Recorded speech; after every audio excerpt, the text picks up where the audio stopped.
네, 뭐 보통 이제 사람들은 약한 것을 자랑하진 않거든요.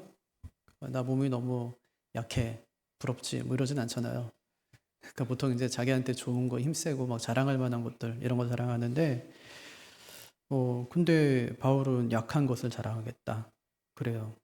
예, 그래서 보니까 5절 보니까 나를 위하여는 뭐뭐뭐 쭉 하다가 자랑하지 아니하리라. 그러니까 나를 위하여는 자랑하지 않겠다는 말은 뭐예요? 그럼 다른 분을 위해서는 자랑하겠다는 말이죠. 나를 위해서는 안 하겠다는 거니까. 그렇죠? 그럼 누구를 위해서는 자랑하겠다는 거예요? 하나님을 위해서는 내가 자랑하겠다. 이런 얘기거든요. 근데 하나님을 위해서 하는 자랑은 뭐죠? 나의 약함을 통해 하나님이 드러나시는 자랑이죠. 우리의 간증인 거거든요. 우린 진짜 아무것도 아니에요. 난 아무것도 아니에요. 근데 하나님이 하셨어요. 이게 간증이죠. 사실 내 얘기거든요, 그게. 그러니까 우리는 내가 기도했더니 이렇게 됐어요. 내가 전도했더니 이렇게 됐어요. 내가 사업 열심히 했더니 뭐 사업이 커졌어요. 이건 이제 다 내가 한 거죠. 그죠? 네. 그러니까 우리가 간증에는 이게 상당히 많이 담겨 있어요. 이게 하나님이 하셨어요 라고 얘기하지만 하나님이 하셨어요 한 다음에 뭐라고 하냐면 내가 새벽 4시에 일어나가지고요. 그때부터 시작해가지고 이런 얘기를 하는 거예요. 아, 그럼 나도 새벽 4시에 일어나야 되나? 그러니까 하나님이 하신 게 아니라 우리의 간증의 대부분은 전부 내가 그 안에 내 의가 다 담겨 있어요. 근데 바울은 지금 그 얘기하는 게 아니에요. 나를 위하여는 자랑하지 않겠다. 그러니까 바울이 자랑할 만한 게 뭐죠? 그 당시에 고린도 교회에 들어왔던 그 이단들이 자랑했던 게 뭐예요? 자신들이 받은 영적인 은사, 아니면 뭐 혈통, 이런 것들이거든요. 그러니까 사실 바울은 거기에 대해서라면 자랑할 게 많은 사람이에요. 혈통에 대해서도 자랑할 거 있고, 공부에 대해 자랑할 거 있고, 영적인 경험에 대해 자랑할 게 있어요. 근데 가만히 보면 그게 다 하나님이 주신 거예요. 혈통을 타고나는 사람은 없잖아요. 그죠? 제가 뭐 옷이 되고 싶어서 난 건 아니잖아. 그냥 옷이가 된 거죠. 나니까. 그러니까 어느 집에 내가 태어났는지 결정할 수가 없잖아요. 그건 이제 하나님이 내려주는 거니까 그건 자랑할 게 아니에요. 예, 우리의 뭐 신체적인 조건도 마찬가지죠. 사람의 생김새도 마찬가지죠. 아니 뭐 이런 얼굴을 갖고 태어나고 싶어서 태어난 사람이 어디 있어요. 다 예쁘게 태어나고 싶고, 예, 그렇게 태어나고 싶지. 그러니까 이거는 우리가 자랑할 게 아니란 말이에요. 이거는 이제 하나님이 내려주신 거니까 요거는 이제 하나님이 하신 거예요. 그냥 내가 한 게 아니라. 할 수도 있죠. 돈 가지고. 근데 그거는 예, 할 수도 있지만 뭐 그거는 뭐 이거는 할 수 있는 게 아니잖아요. 마찬가지죠. 뭐 어디서 태어났든지 어떤 영적인 경험을 했든지 이런 것들은 내가 자랑할 게 아니에요. 은사 받았잖아요. 근데 은사도 자랑할 게 아니에요. 이거 하나님 주신 건데 뭐 어떻게 자랑해요? 내가 뭐 회사 받았나요? 아니요. 한 게 없는데 하나님이 주셨어요. 왜 주셨냐? 직분 감당하라고. 그러니까 하나님이 은사 주실 때는 항상 직분과 연결돼 있어요. 그 직분은 사역하고 연결돼 있죠. 그죠? 그래서 이제 하나님 은사 줬어요. 왜? 직분 감당하라고. 직분은 왜 주죠? 사역하라고, 일하라고 주신 거니까 은사와 직분과 사역은 항상 연결돼 있어요. 그러니까 어떤 것을 자랑하면 안 돼요. 만약에 나는 어떤 일을 하는데 은사는 없어. 이러면 어떻게 합니까? 그거를 못 하는 거지. 그러니까 어떤 일을 하는데 괴로워요. 그건 이제 은사가 없는 거죠. 어떤 일을 하는데 잘 못하지만 기쁨이 있어요. 이건 이제 은사가 있는 거죠. 하나님께서 그런 마음을 부어주시는 거죠. 예, 어떤 분들은 특별히 뭐 전도에 대한 은사가 있는 분이 계세요. 한 교회에 보통 보면 10%는 전도의 은사가 있는 분이래요. 근데 그런 분들이 전도를 하시는 거예요. 그 옆에 있는 사람들은요, 함께 기도하면서 격려해 주는 거죠. 예, 나도 하지만 더 잘하는 분들이 있을 수 있단 말이에요. 그러니까 내가 말을 잘해서 하는 게 아니에요. 하나님께서 그런 은사를 주셨기 때문에 그 일을 하는 거죠. 기쁘지 않으면 그 일을 못해요. 부끄럽고 싫고 막 낯설고 어색한데 그 일을 어떻게 합니까? 근데 하나님이 은사를 주신 거예요. 그러니까 자랑할 게 아니죠. 하나님이 하신 거니까. 그래서 바울이 진짜 더 많이 수고했지만 자기는 자랑하지 않아요. 나를 위해서는 자랑하지 않는다. 그렇게 얘기하죠. 그러니까 그 당시에 고린도 교회에 들어온 거짓 교사들과 구별되는 특징이다. 이제 그런 말이에요. 근데 바울이 얘기하면서 나도 자랑하려고 하면 그들처럼 자랑할 것이 아주 많다. 이렇게 이야기하면서 자신의 경험을 이야기합니다. 2절 한번 볼까요? 2절하고 3절. 같이 읽죠. 시작. 그리스도 안에 있는 한 사람을 아노니 그는 14년 전에 셋째 하늘에 이끌려간 자라. 그가 몸 안에 있었는지 몸 밖에 있었는지는 나도 모르거니와 하나님은 아시느니라. 내가 이런 사람을 아노니 그가 몸 안에 있었는지 몸 밖에 있었는지는 나는 모르거니와 하나님은 아시느니라. 무슨 뭐가 반복돼요? 지금 여기 보니까 안다는 거잖아요. 그죠? 안돼요, 자기가. 그러니까 나도 알고 하나님도 알고. 안 돼요. 그러면 안다고 반복해서 말한 이 사람은 누굴까요? 바울이죠. 자기예요. 그러니까 본인만 알 수 있는 개인적인 정보들이 여기 들어가 있어요. 14년 전에. 이건 자기만 알 수 있죠. 또 몸 안에 있었는지 몸 밖에 있었는지 나는 모르지만 하나님은 아신다. 예. 이건 누구 얘기라는 거예요? 나는 몰라. 근데 몸 밖에 있었는지 몸 안에 있었는지 이거는 모르는데 하나님은 아셔. 이건 자기 얘기란 말이에요. 자기 얘기. 예. 또 자기 경험이라는 그 증거가 1절에도 나와요. 무익 하나만 내가 부득불 자랑하노니 주의 환상과 계시를 말하겠다. 예. 그러니까 어디서 들었다는 거예요, 요거를. 4절에 보니까 셋째 아들 낙원이잖아요. 거기 이끌려갔대요. 그래서 말로 표현할 수 없는 말, 다시 말하면 주의 환상, 계시를 들었고 7절에서 여러 계시를 받은 것이 지극히 크다. 이렇게 얘기합니다. 그러니까 엄청난 걸 본 거예요. 하여튼 엄청난 거를. 근데 사도 요한도 보죠. 요한계시록에 보면 엄청난 걸 보죠. 딱 보고 어땠어요? 하나님 앞에서 울고 떨고 두려워하고 엎드리고 놀라며 기뻐해요. 이게 하나님 만난 사도 요한의 반응이었어요. 엄청 놀라는 거예요. 진짜 뭐 어마어마한 사건을 봤으니까. 이런 사람이 어디 있겠냐고요. 그리고 또 이런 경험을 했다면 누가 자랑하지 않겠냐고요. 다니엘 기도에 나오죠, 이런 사람은. 네. 다니엘 기도에 나와가지고 뭐 새롭게 하소서 나오죠. 그래서 자기가 봤다 막 이걸 막 엄청 얘기하겠죠. 그럼 또 이제 거기만 나오는 게 아니라 전 세계로 다니겠죠. 예, 천국 갔다 왔다 이러니까 막 전 세계로 다니고 하겠죠. 근데 희한하게 있잖아요. 내 경험은 점점 변질돼요. 내 간증은 변질된다고요.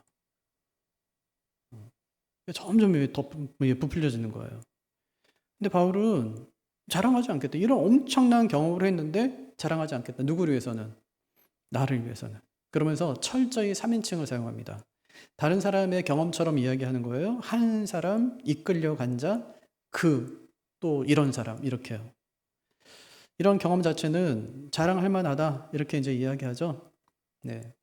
자랑할 만하다. 하지만 나를 위해서는 하지 않겠다. 나를 위해서는. 나를 위하여는 약한 것들 외에 자랑하지 아니하리라. 왜 그렇대요? 6절. 같이 읽어보죠. 시작. 자랑하고자 하여도 어리석은 자가 되지 아니할 것은 내가 참말을 함이라. 내가 만일 자랑하고자 하여도 어리석은 자가 되지 않을 것은 내가 지금 진짜 있었던 일을 얘기하기 때문이다. 이렇게 얘기하는데 그럼에도 자랑하지 않아요. 왜냐? 무익하니까. 1절에서 무익하나마 내가 부득불 자랑한다. 무익하대요. 유익하지 않다는 말이에요. 근데 왜 무익할까요? 하나님이 말하지 않게 했기 때문에 무익한 거예요. 하나님이 말하지 않게 했기 때문에. 4절 사람이 가히 이르지 못할 말이로다. 이렇게 얘기하죠. 이건 뭐예요?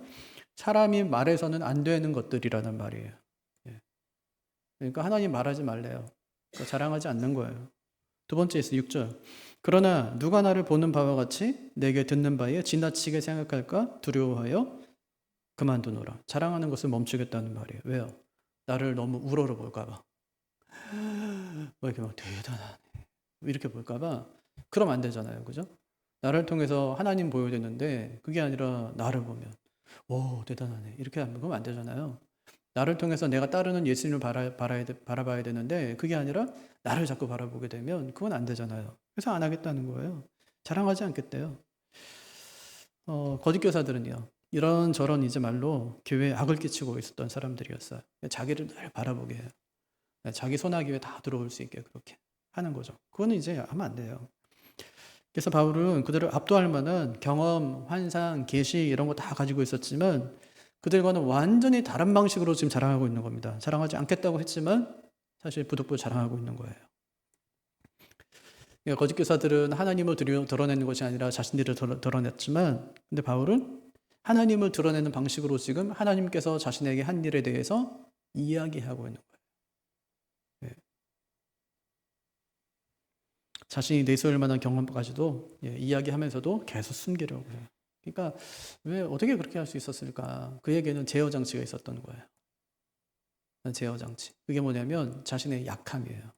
연약함. 7절 한번 볼까요?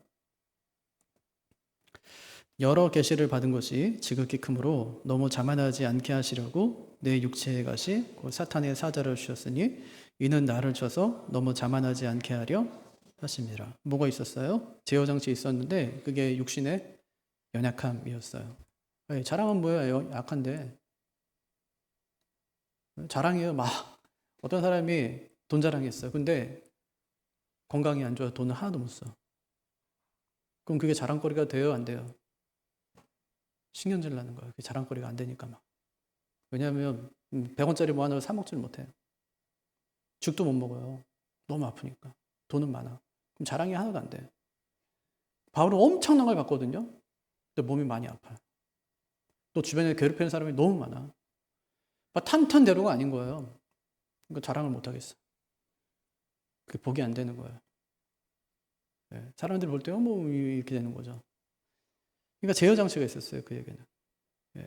그냥 이렇게 얘기하는 거죠. 육체에 가시를 주셨대 하나님께서.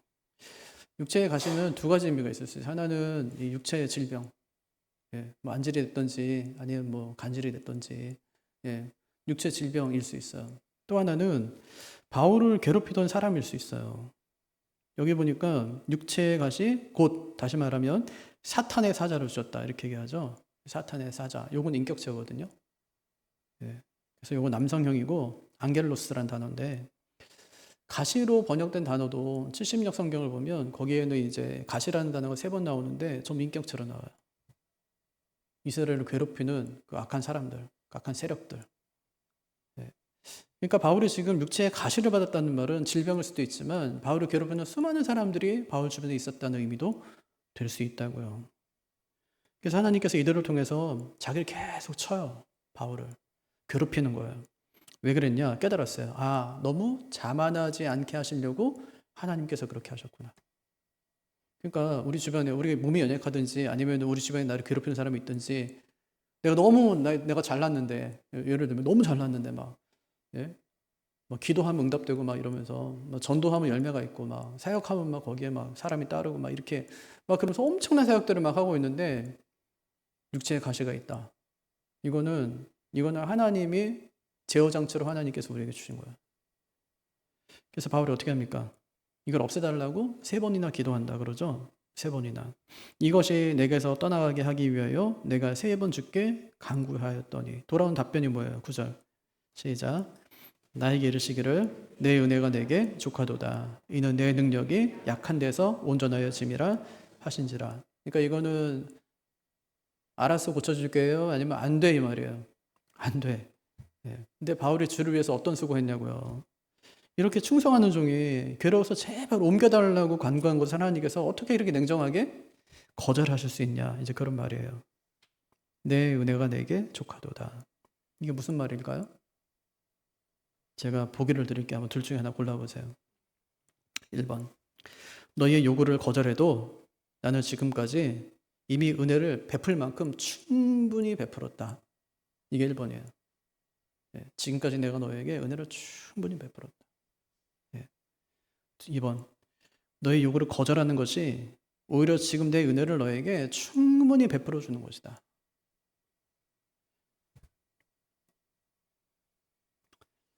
하나님께서 베풀어는 충분히 베풀었기 때문에 이제 그의 그 기도에 응답하지 않은 거예요? 아니면은 지금도 내가 은혜를 충분히 베풀고 있기 때문에 더 이상 은혜를 베풀 필요가 없다는 거예요. 지금도요, 충분히 하나님께서 바울에게 은혜를 베풀고 계신 거예요. 지금 약해요. 몸이 아파. 그래서 기도했어요. 이 육체의 가시를 제거해달라고. 근데 하나님 하시는 말씀이 뭐냐면 지금도 내 은혜는 너의 삶에, 너의 육체에, 너의 고통에, 너의 아픔에 충분히 은혜로 베풀고 있으니까 이것이 응답이다. 이렇게 말씀하시는 거예요. 하나님께서. 지금까지 너 여태까지 내가 도와준 게 얼마인데 임마 이러면서 응답하지 않은 게 아니라 지금도 내가 너에게 충분히 은혜를 베풀고 있다는 거예요. 그 은혜가 뭘까요? 자고하지 않는 거예요. 만약에 바울에게 하나님께서 그런 육체의 가시, 육체의 은혜를 하나님이 주시지 않았다면 바울은 진짜 막 교만이 하늘을 막 찌를 거예요. 하는 일마다 잘 된다. 바울이 전승에 의하면 되게 못생겼대죠, 그죠? 안장다리인 매브리코에 뭐 대머리에다가 뭐 키도 작고 사람 뭐 말도 조라고 말도 못해요. 잘 못해. 근데 만약에 바울이 엄청 멋있었다고 생각해보세요. 잘생기고 막. 근데 독신이야 또. 막 가는 데마다 막 자매들이 막 쫙 따르고 막 팬클럽 막 생기고 막. 네. 뭐 사역하는 너무 바쁜데 바울이 앞치마 갔다가 막 손수영 갔다가 덮으면 막 병 났고 막 이래 보세요. 난리 나는 겁니다. 네. 난리 나죠. 근데 하나님 다 주진 않더라고요. 하나님은 제어장치 주신 것이죠. 바울에게. 그래서 하나님께서 말씀하시는 거예요. 너 약하지. 그런데 내 능력이 나타나지. 그게 은혜야. 이렇게 말씀하세요. 너 약하잖아. 할 수 없잖아. 네 몸도 못 고치는데. 너 맨날 괴롭히는 사람이 옆에 있는데. 너 돕는 사람 하나도 없지. 이 말이에요. 너 사역 왕성하게 하고 교회 일으키고 막 했지만 네 주변에 누가 있어? 아무것도 없지. 그 말이에요. 바울 옆에 사람이 없어요. 네, 가진 것도 없어요. 건강도 약해요. 예수님처럼 진짜 흠모할만한 것이 하나도 없어요. 근데 하나님의 능력이 나타나요. 네, 그럼 됐지 이거예요. 이렇게 바울은 하나님의 은혜를 드러내는 아주 좋은 통로였어요. 이것을 깨닫자 바울이 어떻게 하죠? 기뻐해요. 기뻐해요. 그게 9절 중반이에요. 10절까지. 그러므로 여기서부터 읽어볼까요? 그러므로 도리어 크게 기뻐함으로 나의 여러 약한 것들에 대하여 자랑하리니 이는 그리스도의 능력이 내게 머물게 하려 함이라. 그러므로 내가 그리스도를 위하여 약한 것들과 능력과 궁핍과 박해와 공고를 기뻐하노니 이는 내가 약한 그때에 강함이라. 뭘 기뻐한대요? 능력, 약한 것, 능력, 궁핍, 박해, 곤고. 이게 지금 바울이 다 당하고 있는 거예요. 네? 그리스도를 위해서 지금 약한 거, 몸도 약하고 사람도 그렇고 능력 당하고 능력. 여러분 우리는 자존심 조금만 건드려 보십시오. 난리 납니다. 네? 뭐 영화에도 그러죠. 뭐 돈이 없지 뭐 가오가 없냐 그러죠. 네? 자존심 조금만 건드려 보세요. 난리 나지. 근데 바울은요 능력 당해요. 능력. 궁핍 가난해요. 박해. 곤고. 네. 이것을 어떻게 한대요? 기뻐하노니. 어떻게 그럴 수 있대요? 그리스도를 위하여. 내가 약한 그때에 강함이라. 깨달았어요. 아, 약한데 쓰임받아요. 그러면 응답할 필요 없죠, 하나님께서. 왜? 이미 쓰고 있는데. 하나님 저 약한데 쓰임받고 떨어짐받기 원하는데 하나님 고쳐주세요. 이것만 말이 되지만 약한데 쓰임받고 있어요. 더 크게 써주세요. 더 편안하게, 더 힘있게. 아니요, 그럴 필요 없어요. 하나님께서 알았을 테니까. 그래서 바울이 여러 약한 것들을 기뻐하고 자랑한다. 그렇게 얘기합니다. 그러니까 그는 지금 예수님 때문에 또 사탄의 공격 때문에 엄청나게 고난당하고 있는데 이것을 자랑거리로 삼아요. 왜냐? 약한 것들이 그리스도의 능력이 그에게 머물게 하는 그 힘이 되기 때문에. 그러니까 우리가 주어진 조건대로 쓰임받는 것이지 조건을 살아가고 새로운 조건, 새로운 힘 그것이 외부에서 주어지면 그때 우리가 쓰임받는 것이 아니에요. 하나님 이미 자신이 줄 것을 충분히 다 주셨어요. 그러니까 우리는 쓰임받으면 돼요. 자기 사명 잘 감당하며 살아가면 된다고요. 근데 하기 싫으니까 더 편하게 하고 싶으니까 화려하게 하고 싶으니까 우리 문제지. 그러니까 이게 병인 것 같아요. 영적인 병. 목사들도 화려하게 보여주고 싶고 더 크게 막 하고 싶고 남들에게 보여주기를 원하는 이게 영적인 교만병 있잖아요. 있는 거예요. 우리 마음에 다 있어요.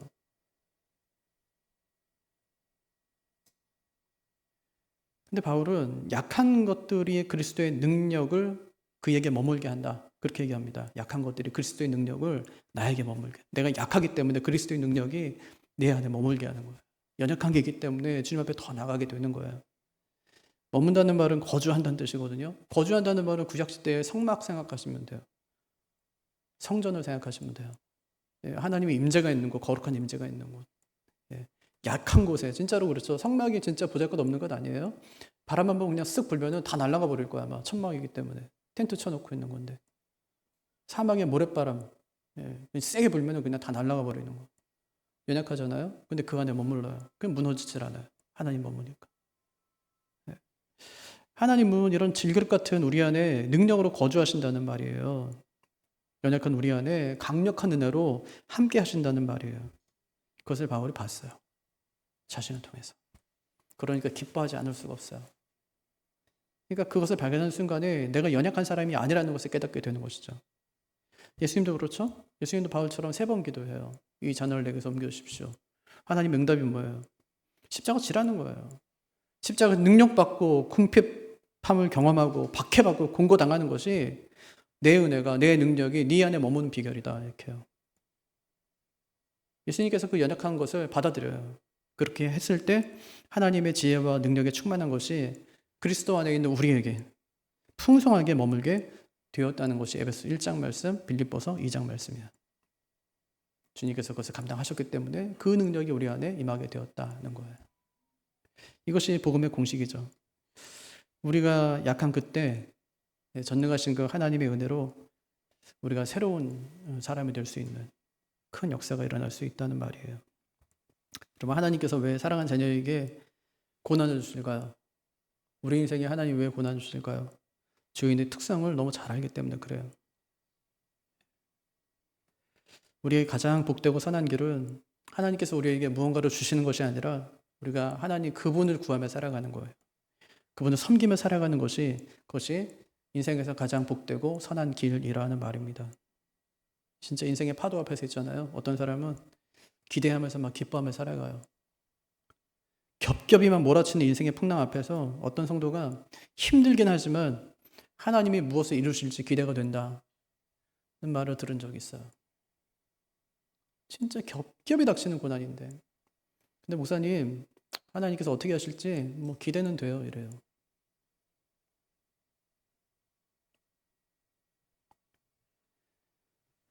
우리가 믿고 따르는 주님이 약한 데서 아버지의 전능함과 풍성한 은혜를 드러내신 것처럼 또 우리도 약한 것들을 발견할 때마다 바울처럼 또 사도 요한처럼 주님처럼 크게 기뻐하고 오히려 하나님을 자랑할 수 있도록 해주십시오 하고 간구하며 살아가는 우리가 되기를 바랍니다.